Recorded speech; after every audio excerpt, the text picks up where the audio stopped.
सबसे पहले मैं तो अपने पंचायत बाड़ा पंचायत के समस्त मतदाताओं को आभार व्यक्त करूंगा कि जिन्होंने शुरू से लेकर और अंतिम परिणाम आने तक मुझ में जो भरोसा दिलाया है, उनका मैं बहुत बहुत धन्यवाद देता हूं और आभार व्यक्त करता हूं। आगे मैं ये करना चाहता हूं, सबको विश्वास दिलाना चाहता हूं कि अब मैं जो यहाँ पे काम करूंगा, जो पिछले अध्यक्ष ने यहाँ पे किया उस तरह का काम नहीं होगा। जिस विश्वास के साथ उन्होंने मुझे चुना है, मैं उनके विश्वास पे बिल्कुल खरा उतरने की भरपूर कोशिश करूंगा। मैं चाहूंगा कि मैं उनकी हर समस्याओं का, किसानों की समस्याओं का निदान कर सकूं, जिसके लिए उन्होंने मुझे चुना है। इसके क्या कुछ कहेंगे जिस तरह से चुनाव हुआ? हाँ, चुनाव में क्या क्या चुनौतियां सामने आई सर? चुनौतियां तो बहुत ज्यादा है।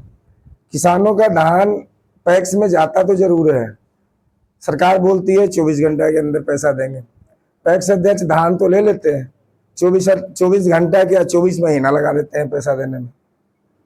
जो मेहनती किसान है, जिनका अपना खेत भी नहीं है, पट्टे पे खेत लेते हैं, 10,000 15,000 20,000 जैसे भी ले, अपने कुल पूंजी का वो तो खेत ले लिया, 10 20 50 हजार और लगा लिया खेती करने के लिए। और जब धान का पैसा उनको चाहिए नेक्स्ट खेती के लिए, तो उनको तो खेत पैसा ही नहीं मिला, तो अगला खेत कहां से मिलेगा?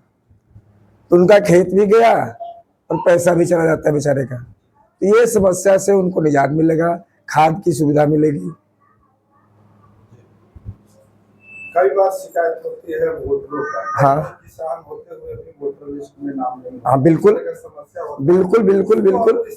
आज हमारे पंचायत में जितने नाम हैं, 50% उन लोगों का नाम है जिनका जमीन है ही नहीं, और जो जमीन वाले हैं उनका नाम ही नहीं है। मध्य पैक्स में का जो मतदाता है, आज के डेट में हमारे पैक्स में 50% भूमिहीन नहीं है, और हमारे पैक्स में तो और 50 से 60 लोग ऐसे हैं जो यहाँ के हैं ही नहीं, कोई मोरियामा के हैं, कोई गोरना के हैं। मैं कल का चुनाव जो हुआ, मैंने आपत्ति दर्ज किया है भाई, उसमें आए थे गोरना से आए थे कुछ लोग, उनको मैं वोट देने नहीं दिया।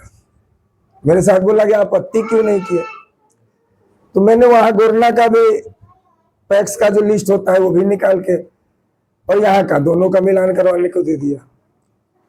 अगर मेरे पास वहां पैक्स का मतदाता सूची नहीं होता तो वो फर्जी वोटिंग होती है, ऐसे ही करके पैक्स अध्यक्ष जीत लेते हैं चुनाव। किसान ठगा जाता है, किसान सोचता है हमने तो वोट दिया नहीं, जीत कैसे गए।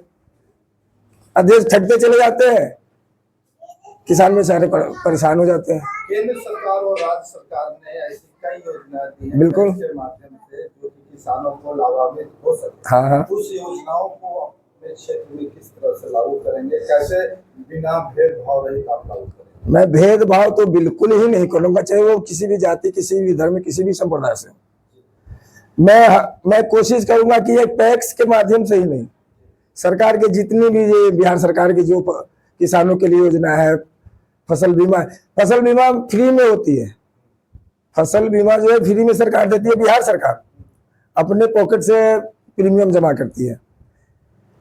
एक जो भी किसान है उनको अभाव, मतलब जानकारी का अभाव है, वो जान ही नहीं पाते हैं कि ये कहाँ होता है, कैसे होता है।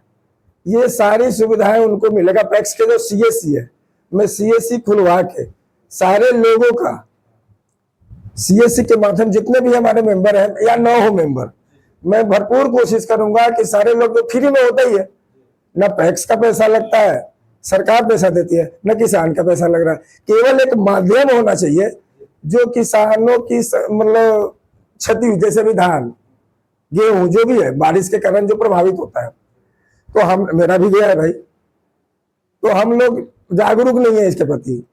सरकार हर साल लाती है फसल बीमा योजना, किसान घरे बैठे रह जाते हैं, उनको पता ही नहीं चलता कब आया कब गया।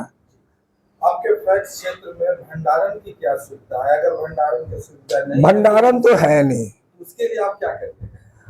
मैं इसके लिए बहुत पहले से ही सोचा। जैसे हम लोग ना धान और गेहूं दो ही चीज पर निर्भर है, और सरकार कोल्ड स्टोरेज हो या प्याज का जो हर छोटा से लेके बड़ा तक सरकार दे रही है, गोडाउन बनाने के लिए भी देती है। लोग कहते हैं पैक्स से अध्यक्ष खाली गोदाने बनाते हैं, ऐसा तो है नहीं। अपना पर्सनल गोडाउन बनाने के लिए भी सरकार फंड देती है, बशर्ते वो अप्लाई करें। उनको इसका भी फायदा कुछ पता ही नहीं है। लोग सरकार की जो योजनाएं हैं कृषि से संबंधित, वो सारी योजनाओं में धीरे धीरे, एक बार तो मैं नहीं कर सकता भाई, लेकिन धीरे धीरे जैसे जैसे अभी विश्वास होगा, अभी नए हैं, अभी लोगों को मेरे ऊपर कितना विश्वास होता है, अभी पूरा विश्वास भी वो नहीं कर सकते, लेकिन धीरे धीरे मैं आप लोग आपके चैनल के माध्यम से सारे किसानों, अपने पैक्स के मतदाताओं को यह आश्वस्त करना चाहता हूं कि उनके मतलब वो मुझ पर इतना विश्वास जब करने लगेंगे, जब तक वो विश्वास नहीं करेंगे हम पे, अब अभी तो किए भाई, ये तब तो चुने, लेकिन जो जितना दिन से ठोकर खाते आए हैं, बार बार चुनते हैं, बार बार परेशान होते हैं। तो 1 से 2 साल भर तो कम से कम अब सीजन आएगा, एक बार तो हमको ट्राई करेंगे, उसके बाद ही वो हम पर विश्वास करेंगे, पूर्णतः विश्वास करेंगे। आधा विश्वास तो कर चुके, लेकिन जब उनके कसौटी पे मैं खड़ा उतरूंगा तो पूर्ण विश्वास करेंगे। धीरे धीरे करके 1-2 साल लगेगा। मैं इनको ना ये खेती से ही अलग करूंगा।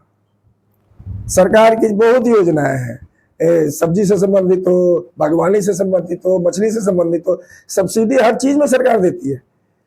बोरिंग के लिए सब्सिडी देती है, कुसुम योजना है, ये पैक्स से नहीं है, लेकिन मैं कोशिश करूंगा कि इधर से उधर से जो भी योजनाएं सरकार देती है, मैं वो मतलब वो उपलब्ध कराने में हर संभव मदद करूंगा। सर, जनता आपको काफी आशीर्वाद दी, काफी प्यार दिया, दुलार दिया, और आपको इस पद पर जी क्या कुछ अपने क्षेत्र की जनता को संदेश देना चाहते हैं, क्या शुभकामनाएं देना चाहते हैं? मैं क्या शुभकामना दूं, जनता ने तो मुझे आशीर्वाद दिया है भाई, लेकिन मैं ये शुभकामनाएं जरूर देना चाहता हूँ कि अब उनको मैं मतलब ये जो पैक्स से उनको डर लगता था धान बेचने में, अब वो नहीं लगेगा उन्हें।